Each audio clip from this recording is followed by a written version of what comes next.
I knew I was gay from an early age.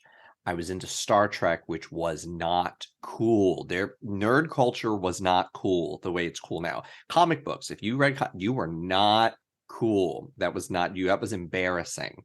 The Mhm. way it is not like that anymore. So I was obviously gay and knew I was gay. I was into theater and art. I took dance classes. Like it was just strike, strike, strike, strike, strike, especially in a town that was like classic toxic masculinity. Everybody just watches the game. So I was on my own. And so for me, Star Trek was like that's where I lived. That was in my head. I was on the Enterprise in my head all day, every day.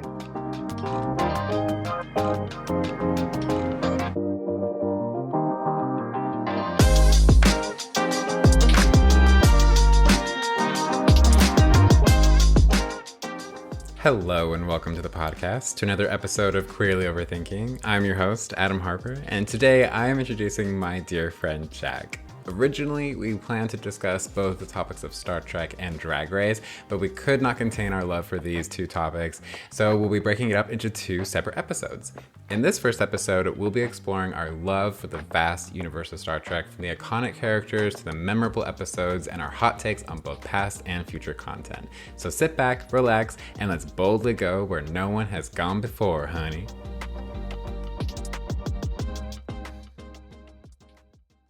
Well, welcome, Jack, to the podcast. I'm so excited to have you here. Let's get started. Oh, grrr. I thought that would be appropriate since it's a drag race. Is one of our themes, and maybe I should say engage. There, now I covered both. I think that definitely covers both of those topics, indeed. Right. I'm so excited to have you here. I've been wanting to have you on the pod for a while, and it's been exciting to think about these two topics in mind since we're both very passionate about them, which essentially kind of brings me to initially how we first met, how we met at like the Star Trek convention last year, 2022 in August. Right. Do you want to share like initially like your first recollection of that first encounter? Oh, sure. So Oh my I gosh. had just arrived in Vegas. Yeah, you're in for a pound.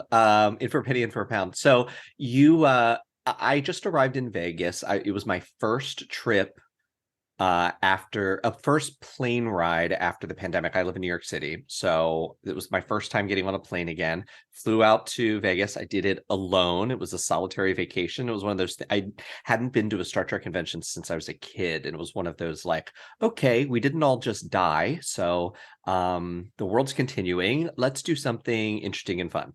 So I booked it, went by myself. I get there. I of course immediately go onto Grindr because I'm single and I'm in a new town. So there you were, and we started chatting. And I think like I was at I hadn't even gone into my hotel room yet because I couldn't check in till later that day. And I'm pretty sure I was either at lunch or something. And then we met at the convention, sat next to each other, watched a couple panels, and that was it. And we were buddies the whole weekend. I love that like recap. I feel like that Right. perfectly encapsulates the whole experience that we had there. Well, I not everything. We oh had well. we had some fun. It was a great little weekend romance, and then we got along so well, and just had, because it wasn't just that, we were also like going out to lunch, and we went and saw the Drag Race live together, and we just had such a great time that it was very clear that even though you live in Dallas and I live in New York, and the affair was over, that we were still like, we really liked each other. And now we watch, I mean, we talk almost every day, and we watch Drag Race on Fridays via FaceTime. And yeah, we've continued to be in each other's life. And I consider you a very close friend. I do too. Literally so much like ditto and same. I'm so grateful for you. I'm so grateful that we have like so much in common to talk about and that we've kept in touch, especially long distance. That's what I think is really hard being an adult these days, is keeping those like solid friendships and connections, Mhm. especially long distance and such. Um, yeah, I remember when we first connected on the apps. I mentioned this in your podcast. Jack has his podcast, and I want you to like share about that here in a second. Um, of how I was kind of chilling on the convention floor and was waiting for like things to get started. And I remember seeing you, but I didn't know it was you at the time. I was like, oh, he's cute.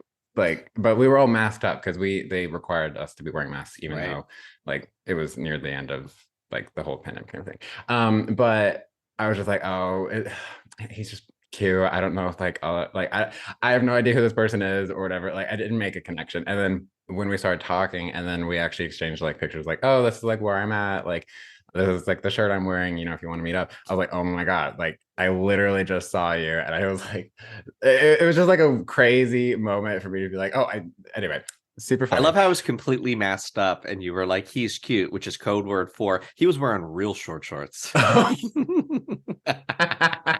Oh my God. Which I I was mean, on purpose. it's true. I think you were wearing a RuPaul shirt at the I time too. I wanted to walk into that convention saying, hi, nerds, I'm hot, gay, and ready to play. You were doing a full Valentina move, like with the I mask on and was. everything. I was in my fantasy. I was in my full fantasy every time. Well, let's go ahead and dive into the world and the universe of Star Trek. Mm. And I'm curious to know, I don't know if I think we talked about this when we first met, but like when did you first kind of explore this world? Like when were you first introduced and how did you get started into it? So I am significantly older than you. So when I was probably, let's say, okay, so it would have been 1990. So I was probably like 8 or 9, somewhere around there. Next Gen was probably Star Trek: The Next Generation was probably airing in its third or fourth season. And that's when I started watching. I honestly think it was just something, possibly my mom was watching reruns because they also played the reruns of the old episodes. And she grew up loving the Shatner 60s series. And she would always talk about how she would play in the backyard and she always pretended to be Spock. That was who she wanted to be. Oh my gosh. So I think she sort of introduced me. I remember having a conversation watching like a season 1 episode, being like, "Who's that blonde lady?" And she's, "Oh, she's a security chief. She dies," because she wasn't in the episodes I was watching. But yeah, and it Star Trek for me, Star Trek: The Next Generation specifically, and then sort of early days of Deep Space Nine, like those were my action figures. That was my playing in the backyard. I had a phaser, I had a tricorder, I had all the toys, I had the play sets. The whole house would be occupied, because mom had a blue comforter in her room, so that was the ice planet, and the backyard was the jungle planet, and the figures were all over the house at all times. And so for me, Star Trek is very much my like inner child. It is my key sort of connection to my childhood. And then I also think it taught me my sense of morality. Mm, mm. I appreciate too that it's continued to carry on from what you shared in your own like day-to-day life and how excited you are about not only these new like the new content coming out, but also just like how it reminiscence with all of the past content and such. Right. Yeah, no, it's very much a part of my life today. I go in phases because I have a couple different fandoms of, Drag Race, Star Trek. Janet Jackson is my idol. So like I go in phases where I get really deep into like, there'll come a point probably after the new stuff is done airing that I'll sort of like phase out of like I'll put Star Trek down for a bit and I'll get really into one of my other things. They kind of come in waves, but no, it's always part of me. I had collected all of the old Playmates action figures and unfortunately had a really shitty boyfriend who threw them all out when we broke up. So this was the year that I recollected them all, and that was really like an important sort of um full circle moment for me as a lot of stuff was going on in my life. And like one of the things was like I'm getting this back, like I'm returning to this. So yeah, it continues to be a really big part of my life. I love that sense of like reclamation and just like giving it back the purpose and the meaning that it has for you. And I just love all that. I love all that. And it reminds me similarly with my own family growing up. My parents were very much, at least my dad specifically, started with the original series. And so that was Mhm. like his show.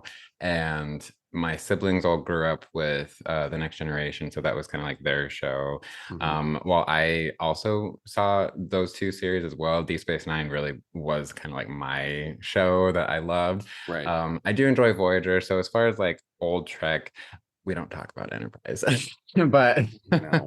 Deep Space Nine really was the one that I got into. And it was funny is that I went to the library to check out DVDs of Deep Space Nine because it wasn't available, like streaming wasn't really a thing. Right. And I had like a portable DVD player, and each DVD could hold maybe like 6 episodes. And so I'd check out like 5 discs at a time at the library and like over the span of 2 weeks watch them and such. And so that's how I initially watched a lot of Trek, was through like compact discs and such. And So, oh, go ahead. Sorry. oh no, that was it. Go ahead. So I, a bit earlier than you, we would buy every week at the grocery store when mom went for groceries, she would get the TV guide. And then I would go to the page in the TV guide that said what specific episode was airing of Next Generation and reruns that day and at what time.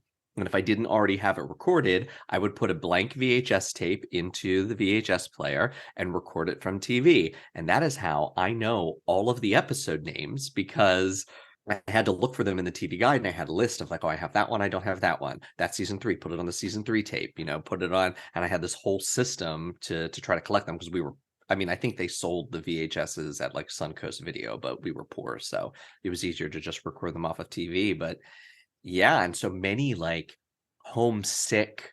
That's another thing I was thinking of. Like when I was homesick from school, it was pull out the VHSs and I would sit and watch them, fast forward through the commercials, like, yeah. Oh my gosh, y'all! If you ever hit up Jack and ask him anything about Trek, I am still to this day blown away by his memory and recollection of episode names, not only the character names, but like the actor, actress that plays that person, and just so I'm very constantly impressed by your knowledge Yeah. of Trek. Well, I was a very solitary child. I knew I was gay from an early age. I was into Star Trek, which was not cool. Their nerd culture was not cool the way it's cool now. Comic books, if you read, you were not cool. That was not you. That was embarrassing. The Mhm. way it is not like that anymore. So I was not cool for Star Trek. I was obviously gay and knew I was gay. I was into theater and art. I took dance classes. Like it was just strike, strike, strike, strike, strike, especially in a town that was like classic toxic masculinity. Everybody just watches the game. Sports was everything. And, like I did not have friends. Not really. Um, my family was a bit, I don't really have a relationship with my father. I was pretty close to my mom. My sister and I don't get along. So I was on my own. And so for me, Star Trek was like, that's where I lived. That was in my head. I was on the Enterprise in my head all day, every day. That's where I was. And in elementary school, I remember when you bought an action figure, it came with a little stand for them that was the communicator pin. I would keep it in my backpack and pretend that I was like in communication with the ship all day, especially during like hard times. I would Oh, like talk to them, So it was a very, very special part of my life. I love how it kind of like carried you through those hard times, and I feel like continues to carry us through difficult times in our lives. And I think that's kind of what, from what I've heard other people say, Trek kind of embodies like this sense of hope and this desire for a better world, a place where it also kind of can kind of serves as like escapism from the current craziness that we live in today, but kind Right. of a hope that things will get better. And I love that even as a kid, you were just like wanting to have that connection with all the different characters and the Mhm. spaceship and everything. And Well, it was in Star Trek. It's cool to be smart. It's mm, it's extremely important because the only people who get to serve on the Enterprise are the best of the best. So it was cool to be smart. It was cool to be interesting and diverse. That was prized, seeking out new life and new civilizations, a bunch of different aliens and humans working together. And it was all about those were the values, problem solving. Um, I had I didn't really have like a big relationship with religion, but I think Star Trek kind of like gave me this insight of like, wait a minute, if I think about this logically, this doesn't make sense. Every time on Star Trek, anyone who was religious was always like a lower tier culture. And it was like worshiping something that ended up being some space alien. So I think that really changed me. It really appealed to, I think, an innate sensibility and all the things that I was. It was like, oh, if I lived in the land of Star Trek, I would be like I would be perfectly accepted and content, and like that's the world I want to live in, where you're really smart and people appreciate that, and you don't accumulate things for wealth. It's just about bettering yourself, doing a better job each time. Like that was right up my alley. That was who I was. I think to riff off of that too, even though there's still political strife and conflict within Star Trek, exactly what you're saying. I feel like the level of enlightenment within the society, the level of wanting to push beyond trifling matters that like really at the end of the day, providing access and equality as much as possible across the culture and the society to then pursue higher exploration and desire for knowledge across like beyond our own world and Yeah. understanding and such. I very much agree with you on that. And I think the other aspect of that too was I love technology Oh and how yeah. Star Trek just like when you think about it, like my Apple Watch, the fact that I have the cellular version. So the fact that I could literally walk without a phone, without anything else, and I can communicate with somebody like halfway across the nation on a device the size of my wrist, like that was a concept, that was an idea maybe like 20, 30 or so plus years ago, that like Hmm. it's crazy to see how that was used on film, like let's say with Captain Kirk and his like wristwatch communicator, or like Hmm. even the communicator badges. Like I love technology, and I love that Star Trek shows like these different future gadgets. Like do you have a favorite future gadget? Well, I mean, I just my Alexa, I changed the woke word to, and I'm gonna spell it so it doesn't go off, Computer, because that's what you would call to like have a query on the ship. So I'm like walking at home, like calling the main computer on the Enterprise. I loved a tricorder. That was always fun. For me, the technology piece of it, I had a even though I ended up being a lawyer and a performer, I had a real interest for a period of time in like architecture and design, particularly like CAD programs. I really Mm. loved them. So they made um, a set of blueprints for the Enterprise D, deck by deck. And I would use that. I would make my own deck, layouts for my own ships that I would create. I would put the console, I draw them on graph paper, the buttons and everything, and tape them around the house. So I had like consoles to do as I walked around, as if I was on the ship. Like I really loved not so much the individual pieces of technology, but like how specific they were with world building and how you could become an expert on things that don't exist, and like knowing what deck stuff was on and knowing how to get there and what Jeffrey's tube connected to what and where the turbo lifts went. That was just something you could really just dive into, that I actually feel like New Trek doesn't do as well and doesn't do very much. Like I don't know where anything is on any of those ships or how things work. They don't really go into that's peak nerd. Peak nerd is to know absolutely every little thing about something that doesn't exist. Oh my gosh. It reminds me of a line from the Doctor on Voyager when I think he had just either received a mobile emitter, or maybe it was like, I don't know how he was able to walk around the ship at that time, whether they had Yeah. installed holographic imaging or whatever. But I think No, he they was never talking did that. to, yeah, yeah. I think he was talking to the captain, and she was giving him instructions on where to go and how to get there. And he's like, I'm familiar with it. But then as they're about to leave, he's like, who designed this ship anyway? You know? Um, and it reminds me too of was it the Ogawas, I think? Or no, not Ogawa. Okuda's. Ogawa's the nurse. Okudas. Yeah, you're right. Weren't the Okudas the ones who they've Yep. had such a huge impact in how Trek has appeared? Like, weren't they the ones who did like the L cars Yeah, they display? do the displays of how all the controls look.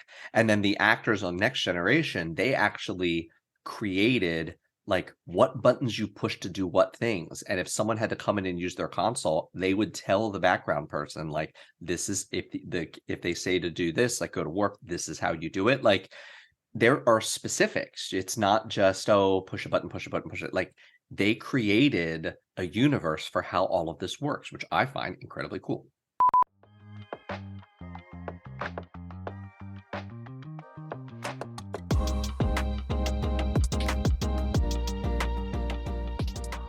I'm curious what your thoughts are on a controversial topic within Uh, Trek. Surely there's several. I actually like Googled a few, but I want to hear what your maybe like top controversy is, or like I don't know how many you have that you prepared or not, but like I want to hear what first comes to mind. What first comes to mind is just the general direction of Star Trek post, starting with the J.J. Abrams movies. It's just the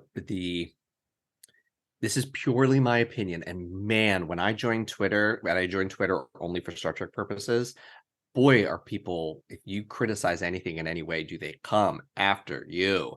So Mm, I'm gonna be, this is just my opinion, and I know how I'm gonna get painted. But it feels like when the franchise, so the franchise was pretty much on hold after Enterprise went off the air, which I feel like was like early 2000s, 2000 like 4 or 5, something like that. hmm And then it wasn't until the 2009 movie where, Chris Pine, and they kind of rebooted alternate universe to the Shatner stuff. It was a different look, it was a different feel. I'm not necessarily opposed to that. The issue was they seemed to abandon trying to ground things in actual science, and really it was action plot driven. It was less about morality questions, it was less about um, teamwork, figuring stuff out. To a lesser extent, it was just more about shooting ray guns and cool special effects and all of that, which is never what Star Trek was. And then as the TV shows came, it got even worse, in my opinion. And some of the dialogue started to get very flowery but meaningless, and like everybody was crying every episode. It was very, these weren't professionals anymore. They were very emotion. It was just high stakes emotion, high stakes action, but like not grounded. It was just action for action's sake and emotion for emotion's sake. Just because it was like, this is now dramatic and this is now action. Look at them. They're crying and fighting. Like, okay. And then the scale of it got big, where it was like, it was no longer, there were episodes on the Next Generation that had real tension when the Enterprise was facing one ship and a second ship showed up, and it was like, oh shit, two against one. And now it's like, well, we've got 10,000 ships and you've got 15,000 ships, and it's just like, this is now so big that it doesn't fucking matter. Like, it's just whatever. They kind of turned off their brains and pumped in all this, you know action and all of that stuff. And I felt that they did it because Star Trek has always been a niche audience. And they kind of were like, well, it's Star Trek, so these nerds are going to tune in anyway. Screw them. We're going after, general moviegoer, general TV watcher. We want to grab hmm that audience who like don't want the techno babble and don't want all of the things that I actually really like about Star Trek, the nerdy aspect of it. So for a long time, I feel like Star Trek really lost its identity, and it's only with Picard season 3, which we are currently watching. We're only up to episode 4 at the time of recording this, that I feel like it has started to reclaim what it was, and whether that, but keeping the modern day sort of filming and look. So I don't know if this is an aberration or this is a, like, we're going back into this direction. I don't know. But that's my biggest controversy, is just how they, I don't know, they took my smart little interesting sci-fi show and turned it into pew pew pew, laser laser laser. Mm-hmm. Continue on that same point and in full-hearted agreement. I want to make a note about specifically Discovery. Mhm. I appreciate that they were attempting to like try to push this, like, and we've talked about this before, between us, this attempt of pushing like a diverse agenda, and like I don't know exactly how to put this to words other than it felt like they were focusing more on the diversity of the crew rather than the actual story arcs, and like creating quality in a compelling storyline kind of a way. And Right. I think that goes like hand in hand with what you're saying of shifting from like a smart themed kind of show that makes you think a little bit more into an action packed, and like trying to push some sort of message through that like can come if you actually work on a compelling story, and like seeing those story arcs naturally start to bloom and such. I agree with you, and I think that's like how I also feel about a lot of new Trek, and specifically like my thoughts on Discovery with that. um Well, there's a saying in writing which is show not tell. And I Mm. feel like because Star Trek was always about diversity. I mean, Whoopi Goldberg herself credits just seeing Uhura on the bridge of the Enterprise as extremely inspirational because it was the first depiction of she seeing herself still existing in the future and on the bridge and in a command scenario. And Mm. they never Hmm. did an episode where she was discriminated against or she had to it was Star Trek was just no, we're all here. They just showed it like Uhura was of equal standing as to anyone, and there she was. And I feel like that's all Star Trek ever needs to do. It's just no, we're all here and we're all equals and we're all working on a problem. You don't need this dialogue of constant and I feel like I didn't belong, but now I belong. And but you don't need that. Just show it. Just them being there, a non-binary character being there, a gay couple being there is all you need. It just shows, yeah, Hmm. we're here and we're part of the crew and we're equal. So it really belabored that. The dialogue was also just extremely poor. I had to stop watching because I was screaming at my television, this is dumb. This is dumb. Oh my God, no one talks like this. And I just couldn't do it anymore. And it lost that nerd stuff. You don't know who the bridge officers are and what their jobs are. You don't know what deck things are on and how people get there. You don't things work because they have to work for the purpose of the story. Every season it's some universe ending problem instead of like we have this weird, some of the best episodes of Star Trek for me are just like we go to this planet and they're having an issue with terrorism and one of the terrorists abducts one of our crew member and we got to figure out how to get him out. Like that's enough. You don't need the universe to possibly explode every fucking season. I very much agree with you on that. And that kind of stems into one of the other points that I wanted to mention about controversy. I love that Trek has always, I guess, in a way, been at a forefront of bringing up topics that are hard to talk about, specifically in our society, such as race, equality, xenophobia, homophobia, like whatever the case may be. And to, add upon, give a space, quote unquote, for like discussion about it. But seldom, especially with New Trek, has there ever been like a great answer to the question or issue at hand. The first thing that comes to mind mentioning that is the episode with B'Elanna in Voyager, where she is struggling with the deaths of her comrades, the Maquis, Mm-hmm. and she is, kind of putting herself in physical danger. There's kind of a It's lot like the of, cutting episode. She's like yeah, hurting herself to feel because she can't process her emotions of the fact that everyone who she's on her way home, they're 80 years away from, lost in the far reaches of the galaxy. And the thing that she thought she was going home to, they're all dead. right, right, exactly. And her attempting of processing that, by the end of the episode, it felt like they just wrapped everything up. She was eating her banana pancakes and like a smile crept up on her face and everything was right in her character again. I'm like, to me, it felt like they were trying to make an attempt at talking about like mental health and Right. how to process hard things that happen to you. And it seemed like they just like packaged it all up in one single episode and her character went back to being her like normal character. Well, that was unfortunately, fortunate or unfortunate, because I think there's a way to do both, which is that in the 90s, late 90s, early 2000s, early 80s, when TNG started, all shows were episodic because you needed the ability for anyone to jump in at any point and not have to know anything else. And you Mm, needed the ability for stations when you were airing television to air them in whatever order they wanted, that they didn't have to put them on a certain schedule. They could skip one, they could move one. I mean, there are a couple episodes that in certain countries they don't show because they didn't like what the topic was. mm, So they needed that flexibility. And serialized storytelling really started in Deep Space Nine. And it was not very popular in comparison to the other shows. It did not have good ratings. People felt lost. They didn't know what was going on.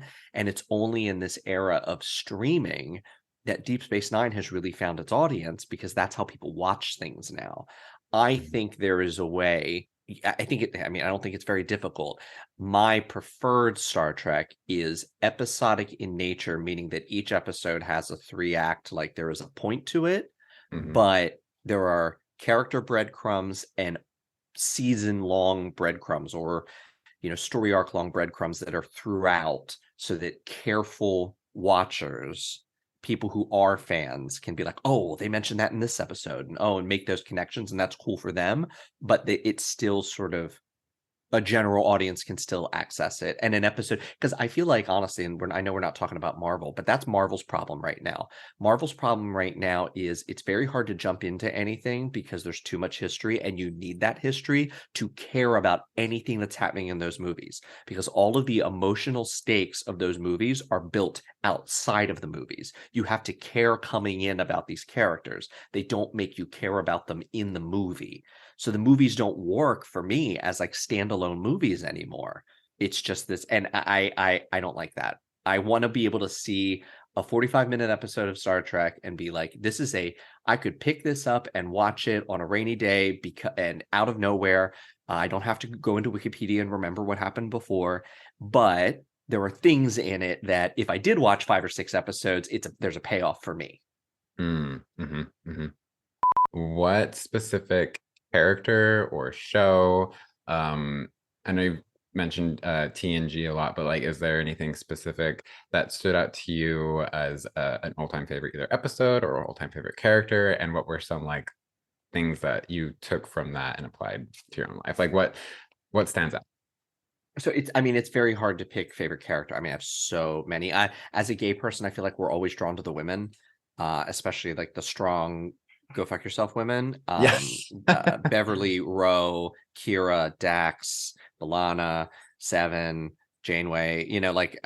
But I don't think there's any of the '90s Treks, the sort of the TNG, DS9, Voyager. I don't think there's a single character that I don't like. I always disliked Chakotay on Voyager, but I even on a rewatch, I came around to appreciating him more.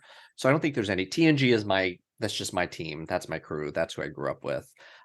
Even though I like the others, I love Deep Space Nine. I like Voyager, but I think a good example. I'm going to pick favorite episode, because for Okay. me, I think if you want to test whether or not you're a Star Trek person, this is an episode to watch. And because it has, for me, all of the integral pieces.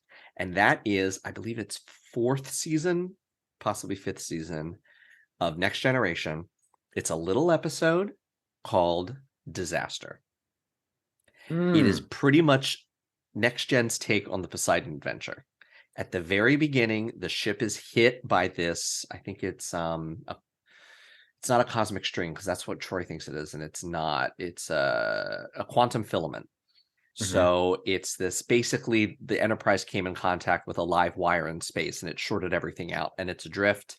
They can't even tell if people are alive in other sections of the ship.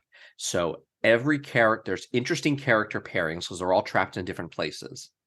They all have something to do that, but for not them doing that thing, the ship would blow up. So everyone's important to getting something done. They're working in teams. They're trusting without even knowing if other people are alive. They have to trust that other people are elsewhere doing their jobs too, and hoping that they are. You get to crawl through the bowels of the ship to know where everything is and how to get places. You get comedy with Worf trying to deliver a baby in 10 Forward, which is amazing. And this birth is not very orderly. Well, I'm sorry. Like, it's really great. You have Troy for the first time being in command, and that sets a story arc for her that goes over a couple seasons of her sort of saying, you know what, I can become a bridge officer. I want more than just being the ship's counselor. That starts her off. She has conflict with Ro about what the right thing to do is. There's science, there's adventure. You've got Picard trapped in an elevator with some kids, and he's hurt and he needs them to help him. And so it's like, getting kids involved. It just has everything you could want from a Star Trek episode in one episode. So great secondary characters that aren't even main characters, but like show up here and there. So if you want to test whether or not you're going to like Star Trek, I say watch Disaster, because it has a little bit of everything and is just a perfect encapsulation of a Star Trek show. And if you like that, you'll like Star Trek.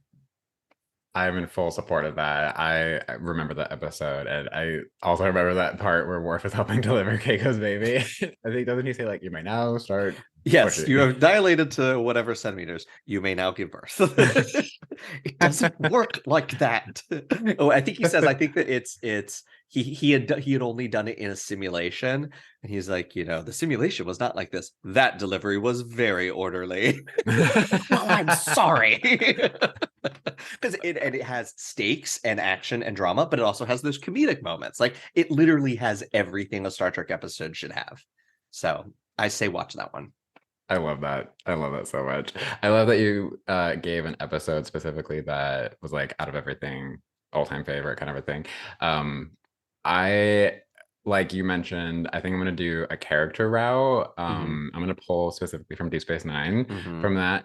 As you mentioned, like powerful women, and as us as gay and queer people, tend to are drawn towards that. I will say, yes, definitely Kira is someone who comes to mind, but the other person that I'll get into in a second, but she very much is that attitude of no one is going to come save you, so you better like pick yourself up and do it yourself, and like, Mm-hmm. you know, not like being very cautious to trust people because of like being hurt in the past, and also her journey with reconciling her faith, and kind of understanding that there's other perspectives outside of her own faith and such. It was Right. very interesting to see that. But the other person that I feel like I resonate with is Odo in a way, specifically Really? being like a queer person, because feeling like a misfit in a lot of situations and having to fit in with like solids, because he's a Mm-hmm. changeling, he's a shapeshifter, so having to feel more trying to people please in a way to not have any like danger or opinions about him like being misconstrued. I don't know. It kind of felt relatable to me in a way because he's a very private person, and it took him a while to really open up a little bit more to not only the people that he worked with, but then also as he got to know Kira a little bit more. So I don't know. I relate a lot to that in a way where it's taken me a while as a gay man to feel more comfortable being myself, not only in public, but with like friends and people, and opening myself up more in that way. But anyway, Yeah. those are my two favorites. Yeah. No, I love all those characters, and rest in peace, Rene Auberjonois, who had a Oh, nice little. They had a nice little callback to him on this new season of Picard, but that actor died a couple years ago, I think, during the pandemic. I don't think of COVID, but during that time. I think And if so. you Yeah. don't watch Star Trek, you will know him probably as the voice of the chef in The Little Mermaid. Yes. Yes. Yes, he sings He. that song while he's trying to chop up Sebastian. Yeah. He's also in Avatar: The Last Airbender in one of the Oh, I didn't know that. episodes. Part of the one of the two nations that were trying to cross the canyon. He's the man in the white beard and such. So, Huh. um, he's done a lot of voiceover acting, which I love. Mhm. But to finish out Trek, what future content are you excited for? The rest of this season of Star Trek Picard. I knew it. Uh, I knew I am on the edge of it. my seat. Each episode, I feel, for the most part, has gotten better and better. I kind of want to do on my Star Trek podcast that I'm going to bring back, I think, in a couple months.